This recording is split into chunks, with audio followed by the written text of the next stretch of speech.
You know that feeling when you're sitting in the doctor's office, heart racing a bit, and suddenly your mind goes blank. There you are, after waiting weeks for this appointment, and you can't remember half the things you wanted to ask. Then before you know it, the doctor's hand is on the doorknob, and you're thinking, wait, I had more questions. Hi, I'm Margaret. I spent over 30 years as a registered nurse, and you'd think I'd have this all figured out. But last year, at 68, I found myself completely overwhelmed before a crucial appointment with my cardiologist. Me, a retired nurse. And that's when I realized, if I'm struggling with this, what must it be like for everyone else? I've been on both sides of the medical equation. For decades, I was the nurse taking notes, explaining things to patients, watching doctors rush from room to room. Then suddenly, I was just another patient with too many questions and not enough time. My wake-up call came after my husband, Tom, passed away 3 years ago. He'd had symptoms for months, but kept dismissing them. It's just indigestion, he'd say. By the time we got serious about it, his condition had advanced significantly. The doctors did everything they could, but I've always wondered, what if we'd been more prepared? What if we'd pushed harder for answers earlier? After he was gone, I promised myself I'd never walk into another medical appointment unprepared. And when I was diagnosed with atrial fibrillation last year, that promise was put to the test.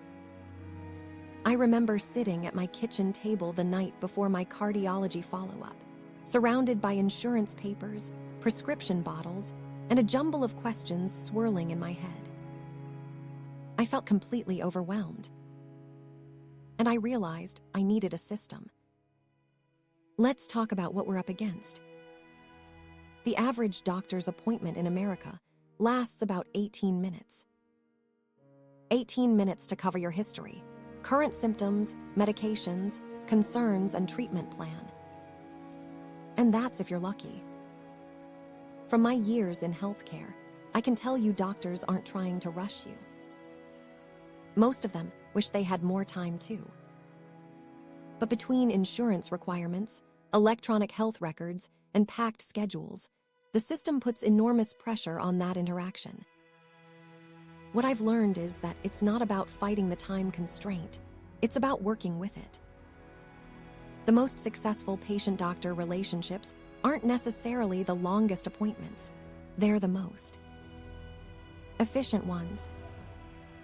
And here's something many patients don't realize. Doctors appreciate preparation. When I used to work with physicians, they would often comment on how refreshing it was when patients came in organized and focused. It actually makes their job easier and improves your care. After that overwhelming night before my cardiology appointment, I created what I now call my pre-visit power plan. It's become my ritual before every medical appointment, and it's transformed my experience as a patient. The first step happens a week before my appointment. I take out a notebook dedicated just to my health, nothing fancy, just a simple spiral notebook. On a fresh page, I write the date of the upcoming appointment and the doctor's name. Then I start my symptom story. This is where I document what's been happening in my body. But here's the key. I write it chronologically and with specific details. Instead of saying, I've been tired, I write, since approximately March 15th, I've been needing an afternoon nap almost daily, which is unusual for me. Doctors are trained to think in patterns, and giving them clear timelines helps them connect dots you might not even see. Next comes my medication review. I literally gather every pill bottle, supplement, and over-the-counter medication I take. I write down the name, dosage, how often I take it, and why I'm taking it. I also note if I've been taking it consistently or if I've missed doses. And yes, I include those vitamins and herbal supplements many people forget to mention. This part is crucial because medication interactions can cause symptoms that might be mistakenly attributed to a new condition. During one appointment, my thorough medication list helped my doctor identify that my dizziness might be from an interaction between my blood pressure medication and a new supplement I'd started. The third section of my checklist is what I call my question hierarchy. I rank my questions in order of importance because, let's be honest, sometimes you don't get to ask everything. I typically limit myself to 3-5 top priority questions, with a few secondary ones if time permits. For my cardiology appointment, my top question was about exercise. How much was safe with my new diagnosis? My second was about medication side effects. Having them prioritized meant I got answers to what mattered most. The day of the appointment requires its own preparation. First, I dress in layers. Doctors' offices are notoriously unpredictable with temperature, and being uncomfortable can be distracting when you're trying to focus on important health information. I arrive 15 minutes early, but not just to handle paperwork. I use those minutes to center myself, review my notes one last time, and set my intention for the visit. It's almost like a brief meditation. I remind myself that I am my own best advocate. When I'm called in, I immediately take out my notebook. I've found that this simple action signals to the doctor that I'm serious about my health and have come prepared. It sets a tone of collaboration. Now, here's something I've learned that made a huge difference. I start with a brief appointment agenda. It sounds formal, but it's just a friendly way of saying, here's what I'm hoping we can cover today. It might sound like, Dr. Johnson, I have 3 main concerns today: my increasing shortness of breath, these new medication side effects, and understanding my recent test results. Does that work for you? This does 2 important things. It helps the doctor mentally organize the visit, and it gives them a chance to let you know up front if that's too much for one appointment. Better to know at the beginning than to reach the end and realize your most important concern wasn't addressed. During the appointment itself, I take brief notes, not transcribing everything, but jotting down key points, especially instructions or next steps. And I've learned to ask for clarification in the moment. There's no shame in saying, could you explain that in a different way? I want to make sure I understand. Here's a technique that changed everything for me, but I was initially hesitant to try it. I now ask permission to record important parts of my appointments on my smartphone. I was worried doctors would be defensive about this, but I've found that when I frame it correctly, most are completely supportive. I simply say, would it be okay if I record your explanation of the treatment plan? I want to make sure I don't miss any details. The first time I did this was at that cardiology appointment. The doctor was explaining a complicated medication schedule, and I could feel myself getting anxious about remembering it all. When I asked to record just that portion, he actually seemed relieved and gave an even more thorough explanation. Later, that recording was invaluable. I listened to it twice at home and realized there were instructions I would have definitely forgotten. I also shared it with my daughter, who helps coordinate my care. The key is being selective about what you record. Focus on complex instructions or explanations, not the entire visit. And always ask permission first. What you do after the appointment is just as important as your preparation before it. I've developed a post-visit routine that helps ensure nothing falls through the cracks. As soon as I get to my car, I spend 5 minutes adding to my notes while everything is fresh in my mind. I write down any instructions that weren't clear, medications that were changed, and follow-up appointments that need to be scheduled. Then, within 24 hours, I do what I call my action items review. This is where I look at what needs to happen next: prescriptions to fill, tests to schedule, lifestyle changes to implement. I put deadlines on each item and add them to my calendar. One thing I've found incredibly helpful is setting up a simple tracking system for any new treatments or medications. Before starting my blood thinner after the AFib diagnosis, I created a basic symptom tracker in my notebook, just a chart where I could note any side effects or changes I noticed. This became invaluable at my follow-up appointment when the doctor asked how I was tolerating the medication. I also make it a point to request my test results and medical records. Many practices now have patient portals that make this easy, but don't hesitate to call and request copies if needed. Building your own medical file at home gives you a reference point and helps you track changes over time. There's something I wish I'd done more often earlier in life, and that's bringing a second set of ears to important appointments. After Tom passed away, my daughter started accompanying me to major appointments, and the difference was remarkable. Research shows that patients recall less than 50% of the information provided during medical visits. Having another person there doesn't just help with memory. They often think of questions you might not, notice your doctor's nonverbal cues, and can advocate for you if you're feeling overwhelmed. If you don't have a family member or friend who can join you, consider looking into patient advocate services. Some hospitals offer them for free, or you can hire a professional advocate for complex medical situations. For one particularly important appointment discussing treatment options, my daughter took notes while I focused entirely on the conversation with my doctor. Afterward, we realized we had each picked up on different details. Together, we had a much more complete picture than either of us would have alone. If bringing someone isn't possible, that smartphone recording becomes even more valuable. And don't be afraid to ask the doctor to slow down or repeat information. I sometimes say, I want to make sure I get this right since I'm on my own today. After decades in nursing, I've observed that doctors and patients sometimes seem to speak different languages. Doctors use medical terminology that's precise but can be confusing, while patients use descriptive language that makes sense to them but might not convey clinical information effectively. I've learned to bridge this gap by preparing descriptions that are both accurate and descriptive.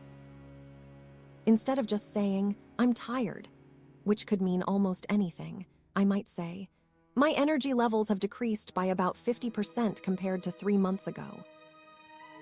I now need to rest after walking half a mile, whereas before I could easily walk 2 miles without stopping. This kind of specific information gives doctors measurable data points rather than vague symptoms. I've also become comfortable asking for translations of medical terms. There's no shame in saying, could you explain what tachycardia means in everyday terms? Most doctors appreciate the opportunity to make sure you truly understand. One technique that's been particularly effective is what I call the teach-back method. After the doctor explains something important, I paraphrase it back to them. So if I understand correctly, you're saying that. This gives them a chance to correct any misunderstandings on the spot. Let's talk about something that doesn't get addressed enough: the emotional component of medical appointments. Even as a healthcare professional, I still experience anxiety before important doctor visits. That racing heart, the worry about bad news, the fear of being dismissed or not taken seriously. These are universal experiences. After Tom died, I found myself getting tearful during appointments. I was embarrassed at first, until a kind physician told me that emotions are valuable clinical information too. How we feel anxious, depressed, frightened can be important clues to our overall health. I've learned to acknowledge these emotions as part of my preparation. The night before an appointment, I now take a few minutes to check in with myself emotionally. Am I anxious? Hopeful? Frustrated? Understanding my emotional state helps me communicate more clearly with my doctor. If I'm feeling particularly anxious, I note that at the beginning of the appointment. Doctor Williams, I should mention I'm feeling quite nervous today because these symptoms are similar to what my husband experienced before his diagnosis. This context helps the doctor understand where I'm coming from and often leads to more compassionate care. I've also found that it's okay to be vulnerable with your healthcare providers. After decades of being the professional, the caregiver, this was a difficult lesson for me to learn. But authentic communication, including about our fears and concerns, leads to better care. Looking back over my life, both as a nurse and as a patient, there are things I wish I'd done differently. Times I didn't speak up when something felt wrong. Times I accepted vague answers when I should have asked for clarity. Times I didn't follow through on recommendations because I didn't fully understand their importance. My biggest regret is not being more proactive with Tom's care. We trusted his doctors completely, which isn't bad in itself, but we didn't partner with them as actively as we could have. We didn't ask enough questions or push for more thorough evaluations when his symptoms persisted. I can't change the past, but I can share what I've learned so others might avoid similar regrets. The most important lesson is this: respectful persistence is not the same as being difficult. You can be both kind and firm in advocating for your health. When my AFib was first being evaluated, one doctor seemed to minimize my symptoms. Rather than just accepting this, I calmly said, "I understand this might seem minor, but these episodes are significantly affecting my quality of life. Could we discuss additional evaluation options?" This led to a more thorough workup that ultimately confirmed my diagnosis. I've also learned the power of the phrase, "I'm concerned about." It's direct but non-confrontational, and it signals to healthcare providers that this is important to you. Another approach that served me well is asking, "What else could this be?" Doctors are trained to consider the most likely diagnosis first, but asking this question encourages them to think about alternative explanations for your symptoms. The relationship between patient and doctor is one of the most important partnerships we'll ever have. Like any relationship, it works best with clear communication, mutual respect, and shared goals. My journey from overwhelmed patient to confident healthcare advocate didn't happen overnight. It's been a process of learning, sometimes through trial and error, how to make the most of every medical interaction. The checklist and strategies I've shared today aren't just about being organized. They're about empowerment. They're about transforming those brief medical appointments from anxiety-producing encounters to productive collaborations.